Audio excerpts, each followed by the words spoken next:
I'm a stay-at-home mom, and you know what? Being a stay-at-home mom is hard. What I found makes it easier is a heck ton of planning, organization, and scheduling. If you're like me and you also ride the struggle bus on a regular basis, or if you just want to spend your time in a more optimal way, this video is for you. I've always naturally been pretty good at keeping things organized, but motherhood really brings that challenge to the next level. Sleep deprivation, the demands from your toddler, keeping up with your baby's ever-changing needs and wake windows, and at the same time, trying to keep up with everything else, the housework, the meal planning, the prepping, the shopping, the financials. Oh, and look, your baby just grew out of their third size this month. Time to go thrifting again. Lucky me. Lucky me. Needless to say, it can be exhausting. It's amazing, but it's also exhausting. But what I found is that keeping a schedule is an absolute lifesaver. You want to go that way? We'll go that way, kiddo. So how can you build a schedule that works for you? Why is it important, and what are some handy tips to maximize your productivity? Let's dive right in. Schedule is not just a list of things to do or timetable of activities. It's a tool that can help you, 1, manage your time. A schedule can help you make the most of your time. As busy moms, there will never be enough time in the day, but having a plan makes it feel like there is more time than there actually is. A schedule will, too, help you prioritize your tasks. A schedule can help you identify and focus on the most important and urgent tasks that need your attention here and now. It also helps you know when you need to delegate or outsource. A schedule will, 3, help you balance your responsibilities. A schedule helps us to balance our many roles and responsibilities as mothers. It helps ensure that we are taking care of ourselves, our children, our spouse, our home, and even our secular work if we work outside the home. It makes it more feasible and realistic that we can have some me time at the end of the day. Another point. A schedule will help you to achieve your goals. A schedule can help us to keep things in perspective so that we can see what needs to get done both long and short term. It can help us to set these goals, make it easier to break them down into smaller, more manageable pieces, and keep working on them day by day. Another thing a schedule helps us to do, cut down or even eliminate time sucks. It can not only help you figure out where to fit in those necessary tasks, but also when and where to drop unnecessary ones. It can help us have a bird's eye view, so to speak, of how we are spending our time, which helps us to use that precious resource to the fullest. A schedule also helps us to reduce stress. All of the above means we have more time to do what we really want to do. It helps us to feel like we're moving forward in life because it helps us to make time for what really matters, even if that's just getting enough sleep. So now that we know why it's essential, how can we create a productive schedule? This is going to depend on a couple of personal factors, such as 1, your circumstances. You want to go that way? We'll go that way. Look both ways before we cross the street. What's going on in your world? Do you have a high needs child who requires attention most hours of the day?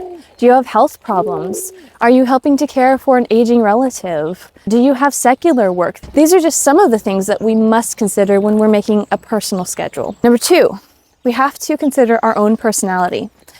Are you a morning person or a night owl? Do you prefer structure or flexibility? Do you work better under stress or with ample time? Do you like variety or do you prefer consistency? Take a moment to reflect on who you are and what your personal preferences are. This will help you to determine the best way you can use your days, hours, and weeks. Oh, dropped a sweat.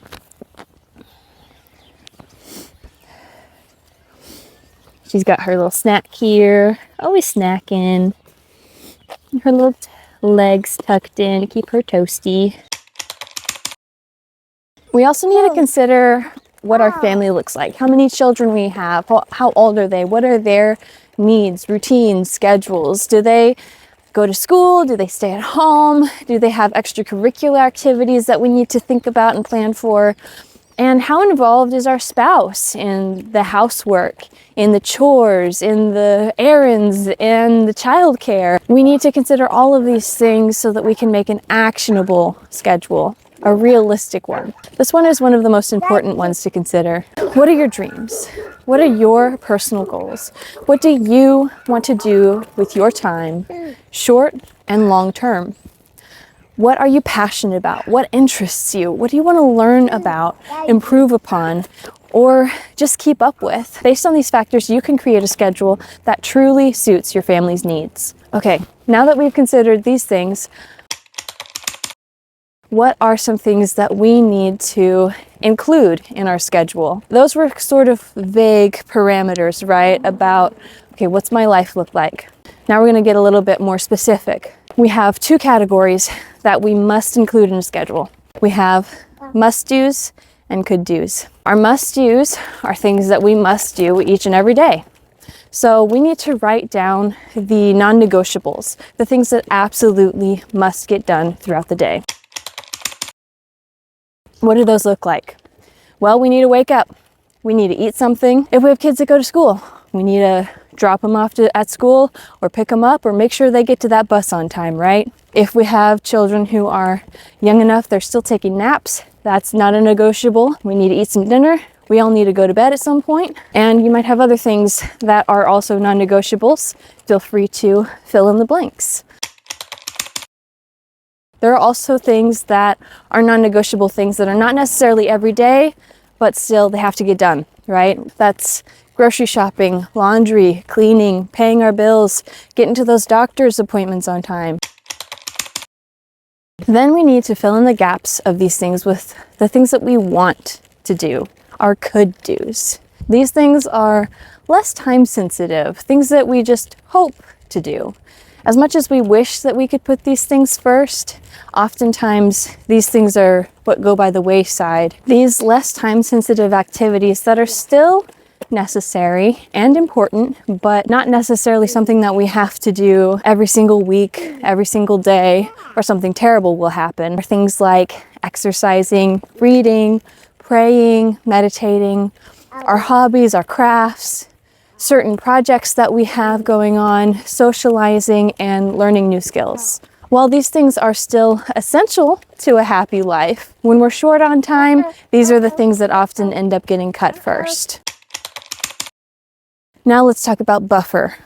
We need to make sure that every day we are allowing a little bit of time for buffer. If we plan out every second of every day without buffer, then that is just a recipe for disaster, especially as a parent. With little ones around the house, things change hour by hour. We never know when our kid will start feeling sick, when they'll need a diaper change, or get a bump on the head and just need some of those sweet cuddles. So we need to allot some buffer time for the unexpected. However, when we have that buffer time, if nothing goes awry during the day, now we have some extra time to do something fun with. Maybe sit down, have a little cup of coffee, just enjoy the moment, take a breath, relax. You deserve it. We need to review and adjust our schedule regularly.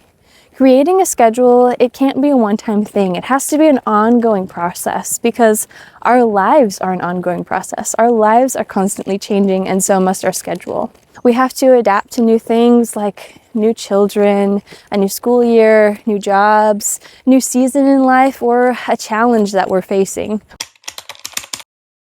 We need to evaluate our schedule periodically with questions like, is my schedule really working for me and my family?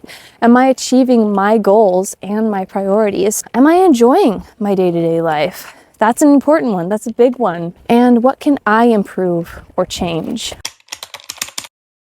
I have a blog, and within that blog is the sample schedule.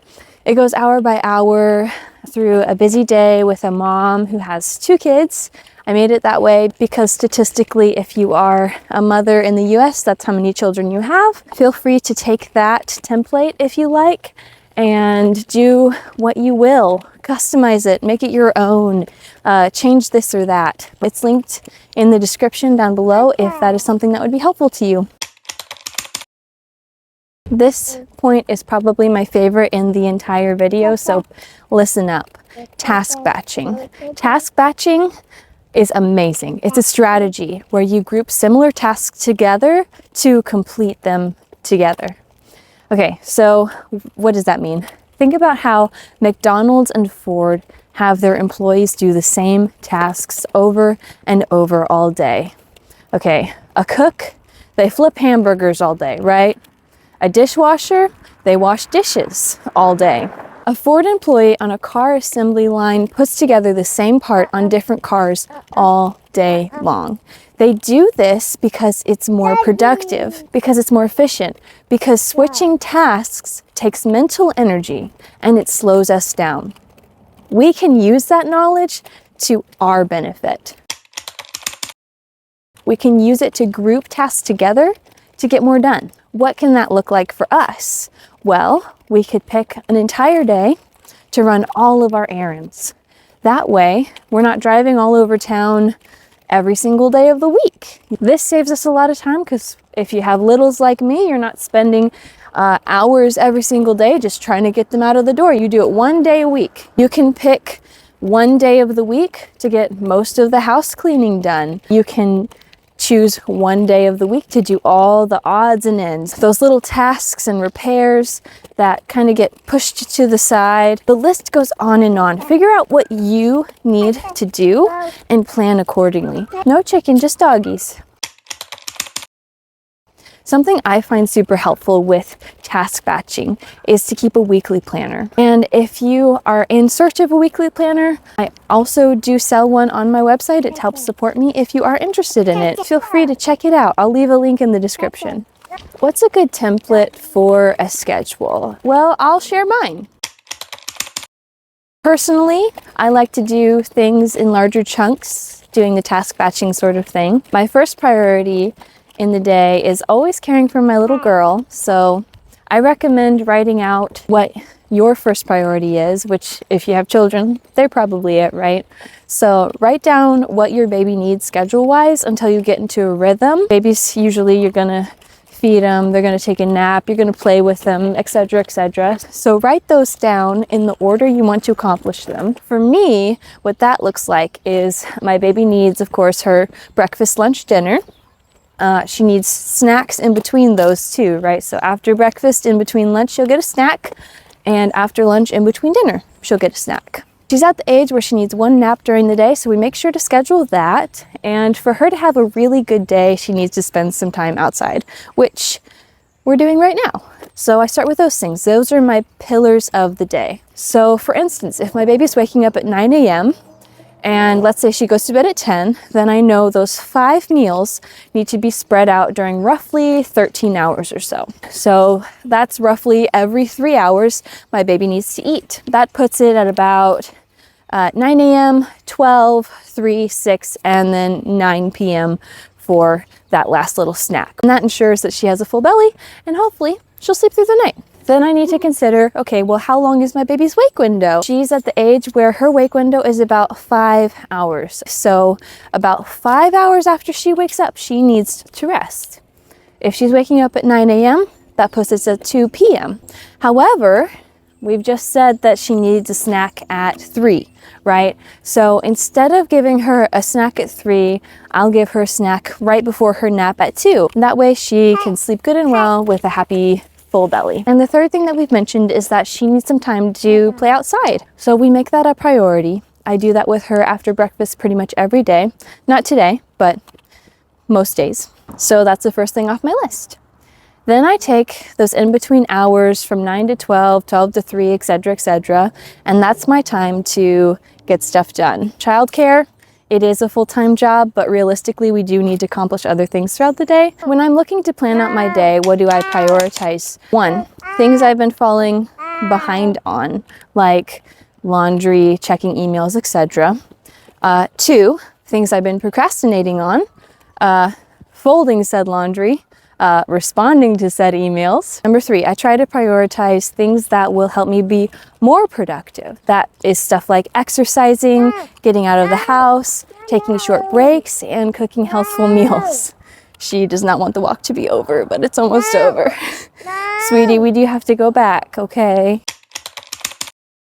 This technique, along with faithfully keeping a to-do list and many, many prayers to my very generous God, generally afford me the ability to keep up with all the house cleaning, home repairs, finances, shopping lists, laundry, trash, cooking, and the majority of the childcare in our home, all while getting enough sleep most nights, running my blog, having my YouTube channel, keeping up with some semblance of a social life, and maintaining a regular schedule of religious activities. It's very busy and it's very tight, and I am tired a lot like most mothers, but almost everything gets done, and that's what I call a raging success. I really hope that you have found these tips helpful to you. I hope that it will help you to build a schedule that works for you, for your family, and helps you not only to be more productive, but to be less stressed in the process. Thank you so much for watching to the end. If you haven't subscribed already, I mean, come on, you watched to the end, so subscribe, hit that button. Yes, we're outside, baby. Hit that notification bell too. And have a beautiful, beautiful day. Thanks, bunches.